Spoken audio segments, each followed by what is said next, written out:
Bom dia, boa tarde ou boa noite. Meu nome é Luiz e eu tô aqui para poder fazer uma aula de introdução à teoria da computação, né? Como está escrito aí, vai ser uma introdução não tão rápida. Então, é o seguinte: para poder começar essa introdução à teoria da computação, aqui vocês já têm que estar sabendo alguns conceitos. O primeiro conceito que a gente tem que ter noção é o conceito de... beleza, riscou. Os conceitos de linguagens formais. Linguagens formais. Só porque, como eu sei que muita gente aqui não tem um bom embasamento em linguagens formais, eu vou iniciar, vocês nisso, por isso que é uma introdução, e aí eu vou começar explicando para vocês o diagrama de Chomsky. Primeira coisa a se saber sobre o diagrama de Chomsky é quem foi Chomsky. Chomsky, o nome dele, ele é conhecido como Chomsky, mas o nome dele é Noam Chomsky. Isso aí, eu acho que é uma coisa básica de se saber, né? O que ele foi? Ele mexeu com ciência da computação? Não. Ele, na verdade, era um filósofo e um linguista, né? E hoje em dia ele é o pai da linguística moderna. Ele postulou o inatismo linguístico. O que isso significa? Ele estudou como era a formação natural de linguagem nos seres humanos e aí ele separou a formação das linguagens, como elas acontecem, né? No caso, ele fez meio que... não foi isso, mas a gente pode interpretar de forma mais fácil como isso, um passo a passo até a formação de uma linguagem natural. E aí ele postulou o inatismo linguístico, que diz que o ser humano é um ser humano que... na verdade, o ser humano é um animal que, por natureza, consegue conversar. A gente, por natureza, tem uma língua. Então, alguns cientistas da computação pegaram essa ideia dele, e resolveram trazer para o nosso mundo. E aí, depois de muita gente trabalhando, o que a gente teve? A gente teve a geração da hierarquia de Chomsky. Deixa eu só ver aqui se está ficando bom. A gravação está ficando boa. A hierarquia de Chomsky é o seguinte: a gente tem 4 tipos de linguagem: o tipo 0, 1, 2 e o 3. E aí o que acontece? As linguagens do tipo 3 são conhecidas como linguagens regulares, que são linguagens mais simples, tá? Então, esse aqui ele é o primeiro nível de... No caso, esse aqui é o primeiro nível de linguagem. Eu tive um problema aqui com um negócio. E aí, como ele é o primeiro nível de linguagem, a gente tem nele palavras mais simples. Aí depois a gente tem as linguagens livres de contexto, que no caso são as linguagens regulares com bem mais coisa, tá? Então, as linguagens regulares estão dentro das linguagens livres de contexto.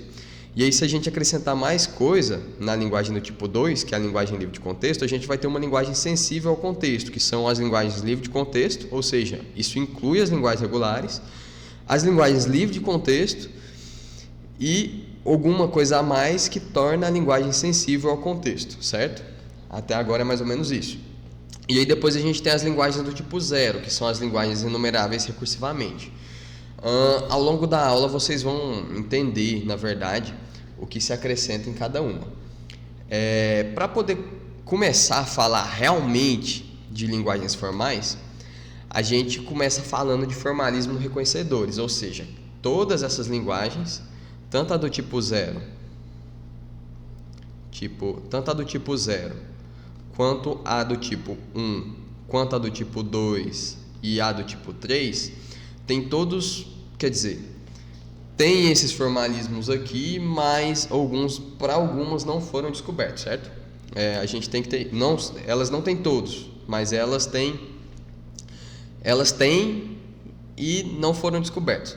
Quem é o grande, como é que fala? Na verdade, esse trabalho de estabelecer os formalismos foi atribuído a Roman Jakobson, tá? O nome dele está aqui no cantinho.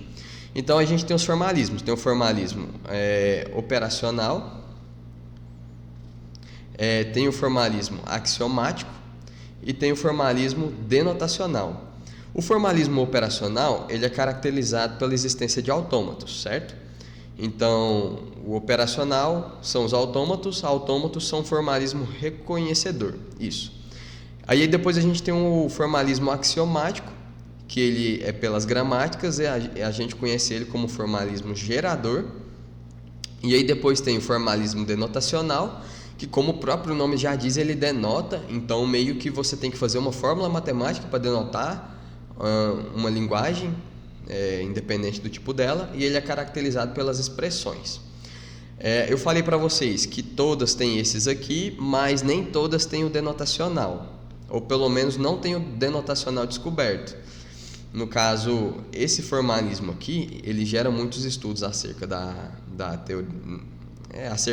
teoria das linguagens, e existem pesquisas que tentam descobrir o formalismo denotacional para linguagens que ainda não têm. Um exemplo disso é o trabalho do Guilherme, né, da faculdade da UFT, que é a faculdade que nós todos estudamos.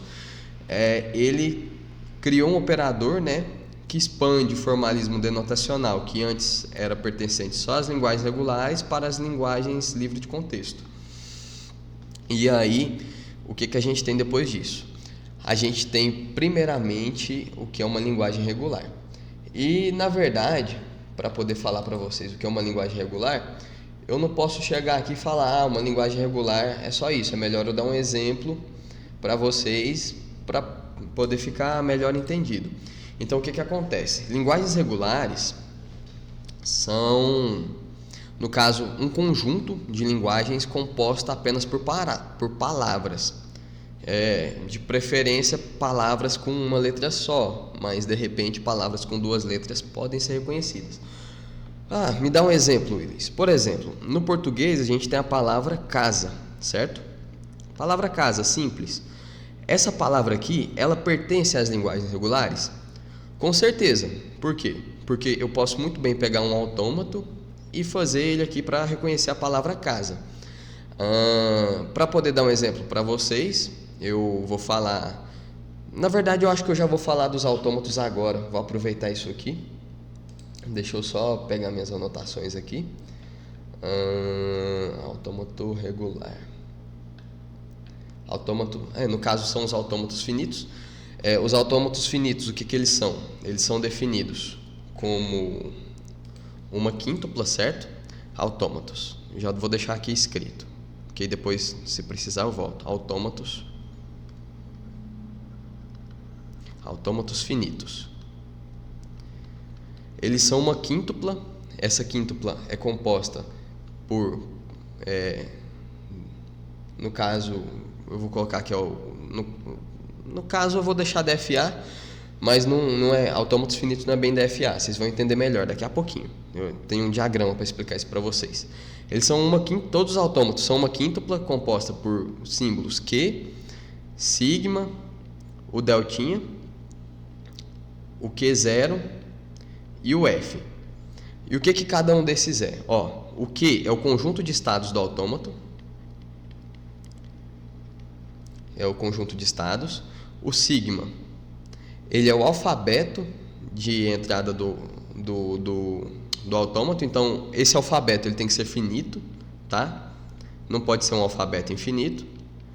Até porque se for um alfabeto infinito, o autômato nunca vai acabar. Aí a gente tem o deltinha, que no caso é a função de transição. A função de transição. O Q0, que é o estado inicial, que ele pertence ao Qzão. Então ele tem que estar no meio de Qzão.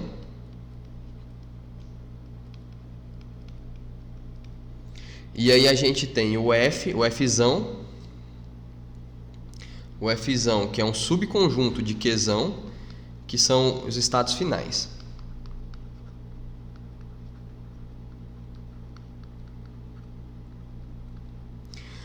Tá, Luiz, mas o que isso aí tem a ver com a casa lá em cima? Eu posso muito bem fazer um autômato finito. No caso aqui, o DFA significa autômato finito determinístico. Eu posso muito bem fazer um DFA que reconhece casa.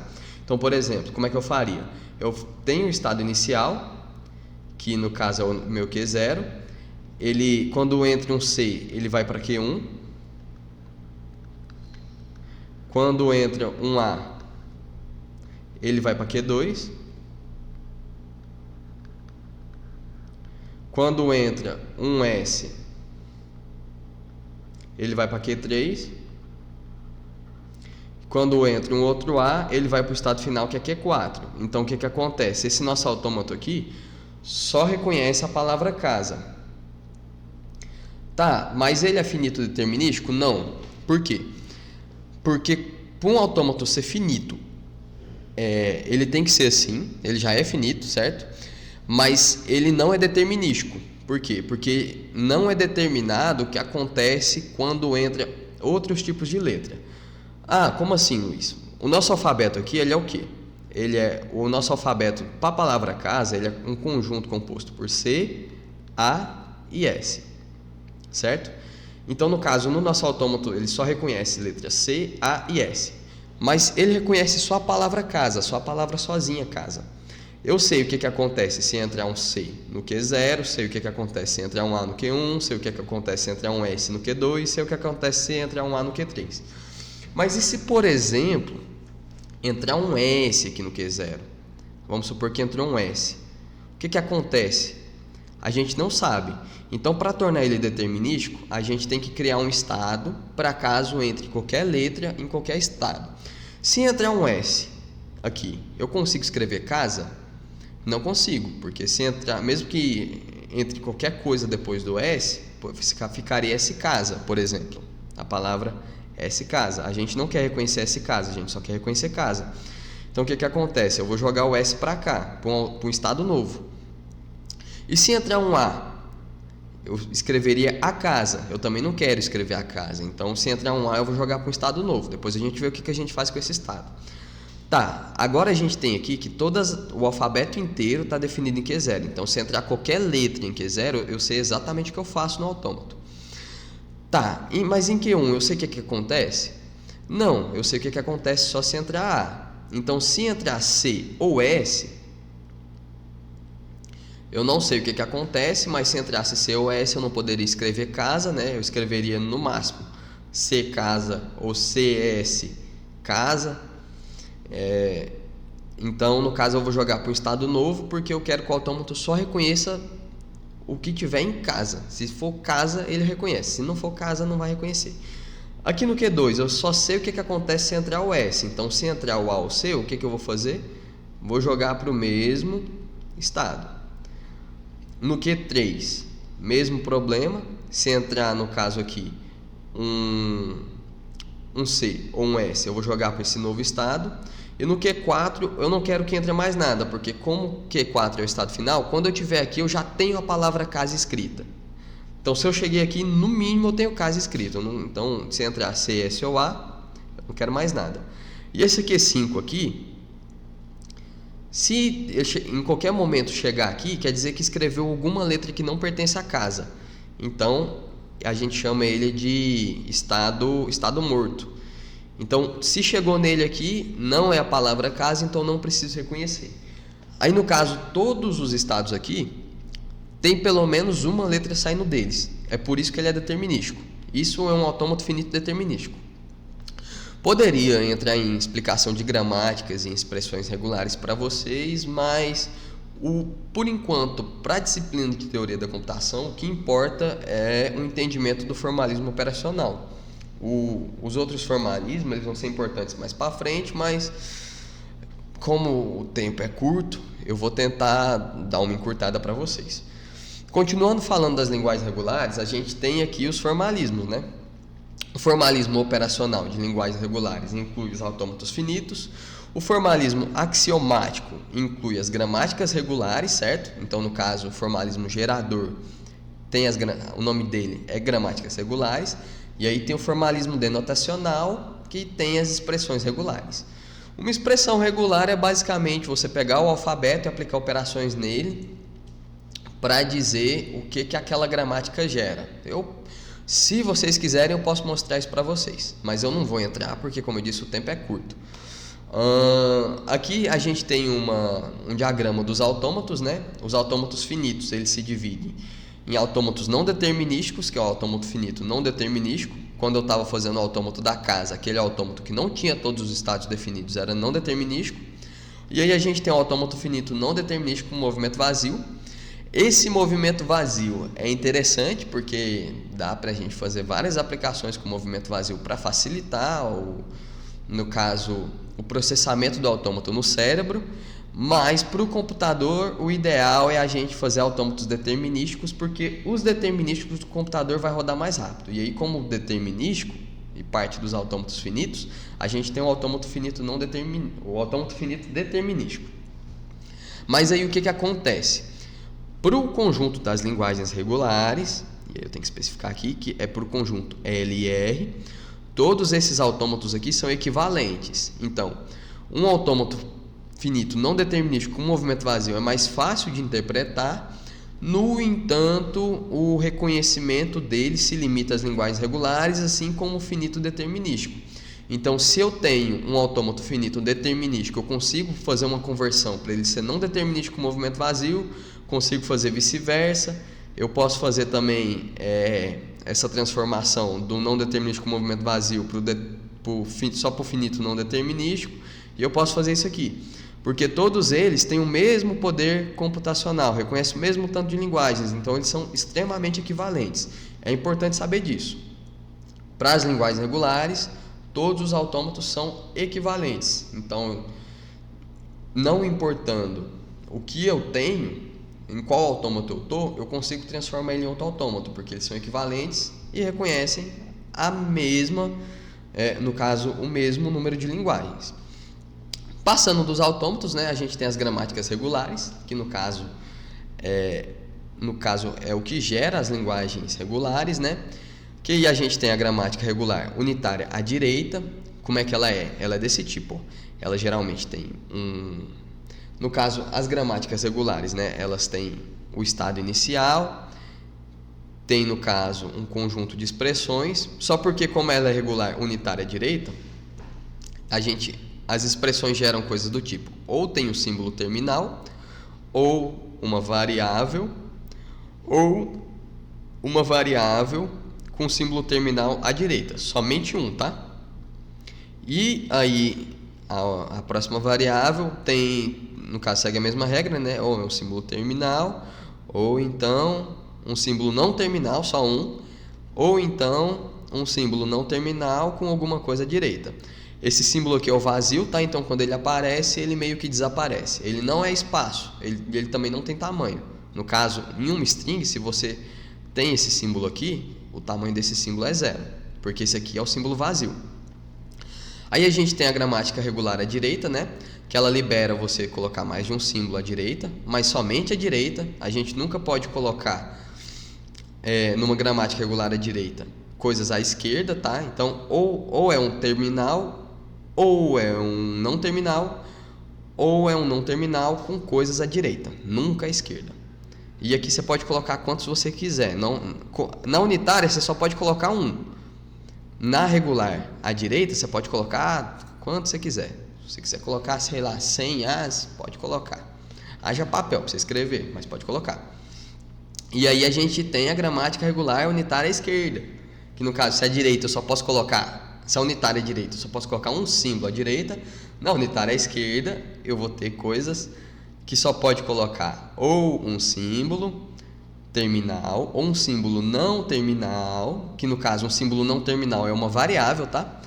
Ou então um símbolo só um, à esquerda de um símbolo não terminal, que no caso é uma variável. Então eu só posso colocar ou um símbolo ou uma variável, ou um símbolo à esquerda de uma variável, por isso que é unitária à esquerda. E aí a gente tem a regular à esquerda, né? Que aí eu já tenho um pouquinho mais de liberdade. Eu posso colocar 200 símbolos aqui, se eu quiser. Posso colocar uma variável. No caso, as regulares só permitem uma variável. Ou então quantos símbolos eu quiser com uma variável, certo? No caso das gramáticas regulares, a gente tem isso. Eu posso gerar uma gramática regular que produz a palavra casa. Eu não vou gerar ela aqui agora, mas No caso, se for só a palavra casa, dá para criar uma gramática regular que produz só a palavra casa. Lembrando que se você tem uma linguagem, tá, e você consegue definir ela com uma gramática regular ou com um autômato finito, ou então com uma expressão regular, essa linguagem faz parte das linguagens regulares, se você não tiver cometido nenhum erro. E aí a gente tem as expressões regulares, né? Eu trouxe aqui de exemplo o regex. E aí, nas expressões regulares, o que a gente tem? A gente tem um alfabetozinho, vamos só ter o AB. E aí a gente tem operações, né? Que no caso é a operação de OU, tem a operação de fecho clean, tem a operação de concatenação e tem... que eu me lembro aqui é só essas. Então, por exemplo, se eu tenho uma expressão regular que produz A ou B, isso aqui vai produzir só a palavra A ou só a palavra B. Se eu tenho A ou B fecho clean, isso aqui vai produzir ou só A, ou nada, ou só B, ou BB, ou BBB, indefinidamente.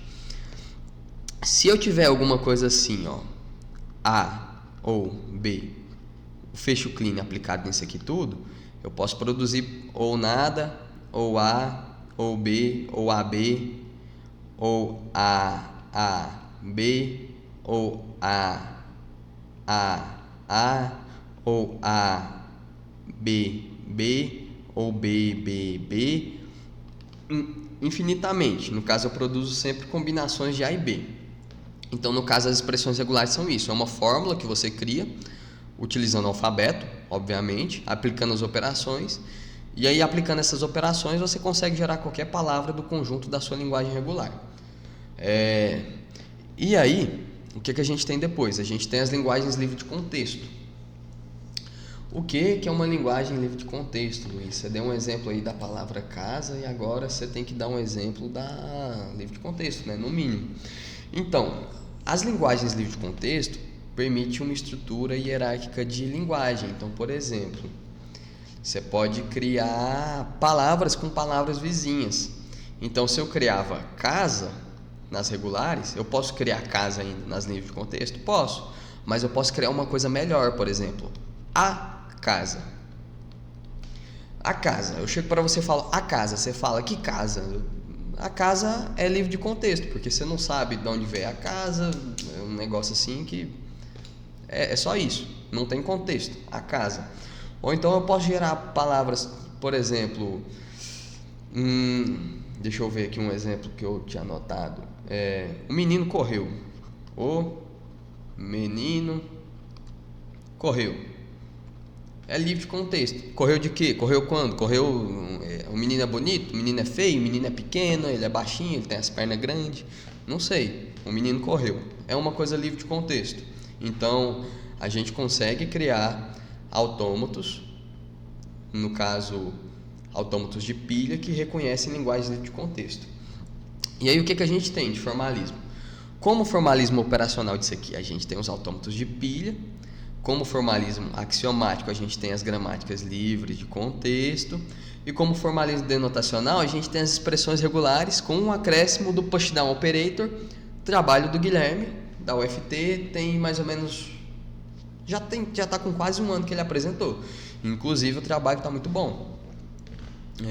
O meu TCC é baseado no TCC dele. Então, como formalismo operacional, a gente vai ter os autômatos de pilha. E o que a gente tem nos autômatos de pilha? Que chegou a parte interessante. A gente tem autômatos não determinísticos, né? Autômatos de pilha não determinístico. E no caso, se eu falar só autômatos de pilha, eu estou falando dos não determinísticos, tá? Agora, se eu quiser falar do autômato de pilha determinístico, eu vou especificar. Não, é um autômato de pilha determinístico. E aí a gente tem, como autômatos determinísticos, como eu já dei spoiler, né? O autômato de pilha determinístico. Só porque o que acontece? Vocês lembram que eu falei lá atrás que para as linguagens regulares todos os autômatos têm o mesmo poder computacional? Esse autômato de pilha aqui, inerentemente, o não determinístico reconhece mais coisas do que o determinístico. Então você tem aqui as linguagens livres de contexto, né? Isso aqui é o que o não determinístico reconhece, E aí a gente tem um subconjunto que é reconhecido pelo determinístico. O não determinístico reconhece tudo, o determinístico reconhece um subconjunto das linguagens livre de contexto. Então, na verdade, eu consigo transformar um determinístico em um não determinístico, aqui nos autômatos de pilha, mas eu não consigo fazer o contrário para todos os casos. Então, aqui não é um se, somente se. Para poder encurtar a aula, que já está grande, né? Eu já dei uma boa introdução das regulares. Eu vou já dar a definição para vocês aqui dos autômatos de pilha. Né? E aí eu vou pular. Eu não vou fazer um autômato de pilha agora, porque isso demoraria para eu explicar. Um autômato de pilha, ele no caso é uma cétupla que ele contém o quê? Deixa eu voltar aqui a seta. Um autômato de pilha, ele é uma cétupla que contém um conjunto de estados, um alfabeto, aí ele tem um alfabeto de pilha, que no caso são variáveis de pilha, tem as transições, tem o estado inicial, tem o símbolo inicial da pilha em alguns livros e tem os estados finais. Depois eu vou gravar, isso aqui é conteúdo de prova, tá? Então depois eu vou ter que gravar uma aula especial sobre isso aqui, então aguarda um pouquinho aí, eu vou gravar, eu estou planejando essa aula já. Tá ok. Eu não vou entrar aqui nem nas gramáticas livre de contexto, nem nas expressões regulares com pushdown operator, porque senão eu vou perder muito tempo de aula. No caso, isso aqui é o mais importante da aula, tá? Voltem se for preciso. Então, aqui a gente já tem um negócio novo, que são as linguagens sensíveis ao contexto, e aqui a coisa começa a ficar interessante. Por quê? Porque muito se fala aí que o ser humano, ele fala uma linguagem recursivamente enumerável, né? Mas não. As linguagens sensíveis ao contexto já fecham o conjunto do que o ser humano fala. Então aqui é o que o ser humano fala. Como assim, Luiz, o que o ser humano fala? As estruturas feitas aqui, no caso, dependem de contexto. Então, por exemplo, livre de contexto, eu escrevo que o menino correu. Sensível ao contexto, eu sou obrigado a escrever, por exemplo, aqui, o menino correu quando a menina chegou.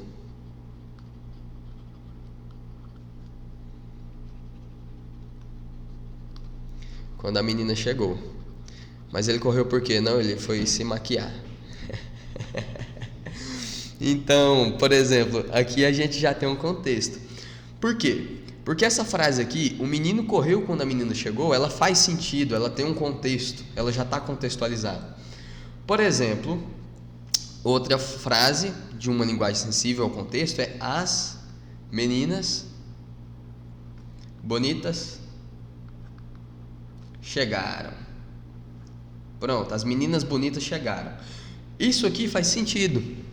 Isso aqui tem um contexto, por isso é sensível ao contexto. Mas como é que eu sei que é sensível ao contexto?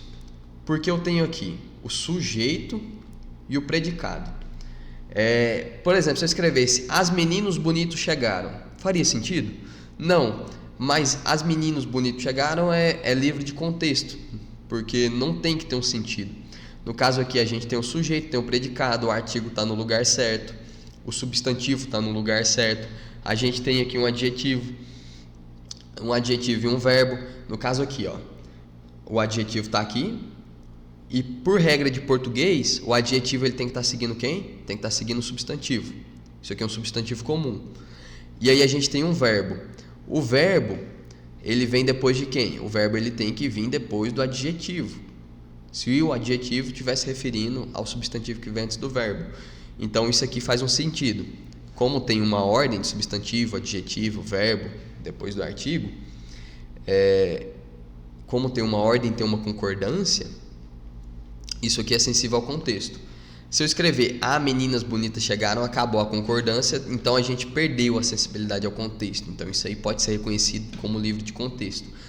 Então, como isso aqui já cobre literalmente tudo que a gente fala na língua portuguesa, na língua inglesa, o ser humano geralmente fala linguagens sensíveis ao contexto e não recursivamente enumeráveis, porque recursivamente enumeráveis já inclui coisas que o ser humano não fala. E aí o que a gente tem de formalismo para cá? Como formalismo operacional, a gente consegue reconhecer as sensíveis ao contexto com uma máquina de Turing com fita limitada. Vou ter que fazer uma aula sobre ela também. Eu vou tentar trazer um problema com máquina de Turing e fazer uma máquina de Turing que reconheça o problema. Como formalismo axiomático, a gente tem as gramáticas sensíveis ao contexto. Então, no caso aqui, só trocou linguagens por gramática, então tá fácil de decorar. E aí a gente tem o formalismo denotacional, que não existe ainda. A gente viu que, no caso, para as livres de contexto, não existia. O Guilherme foi lá, propôs um negócio, provou que está certo e conseguiu criar o formalismo denotacional. Mas para cá ainda não tem. Ninguém propôs nada ainda. Foi mal, eu dei um tapa no microfone. E aí, por fim, a gente tem as linguagens enumeráveis recursivamente. E aí, por que o ser humano não fala essa? Porque isso aqui inclui literalmente tudo. Então, se você pega aqui 0001, você não consegue, aplicar nisso aqui uma lógica. Mas o computador consegue. Mas isso aqui é um negócio aqui que para o ser humano não tem sentido. Pode estar sensível ao contexto ou não, mas são enumeráveis recursivamente porque inclui literalmente tudo. Inclui até mesmo problemas dos quais a gente não tem solução nenhuma. Então, essa aqui é interessante. Depois a gente vai ver mais sobre ela. Luiz, você joga tudo para depois, né? É porque a aula tá grande, 32 minutos para introduzir LFA. Quer dizer, parando para pensar é pouca coisa, né? Mas ficar 1 hora gravando também, depois para editar vai dar mais trabalho e nós estamos com pouco tempo, então eu vou entrar conforme a necessidade mesmo só. E aí a gente tem os formalismos, né? O operacional são as máquinas de Turing irrestritas, então no caso aqui você pode usar uma fita infinita na máquina de Turing para reconhecer uma linguagem. Aqui está sensível a uma linguagem enumerável recursivamente. No caso isso aqui eu fiz errado, tá? Ignorem o erro do Luiz. Enumeráveis recursivamente.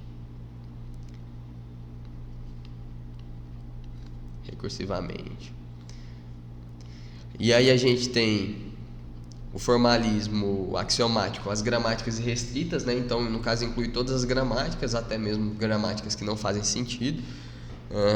Disso aqui eu já vi até símbolo terminal gerando cadeia de caracteres, então realmente inclui tudo.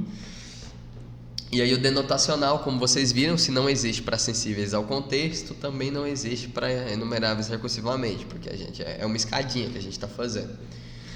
E aí, por fim, a gente termina essa breve introdução à LFA, né? No caso, foi uma apresentaçãozinha aqui para vocês.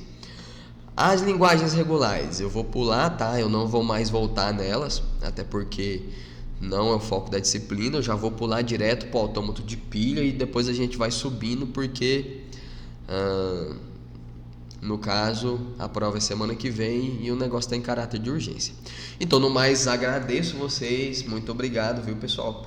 Se vocês puderem pegar o livro do Hopcroft de repente para ler, ou então outro livro, sei lá, um livro de LFA para ler, leiam.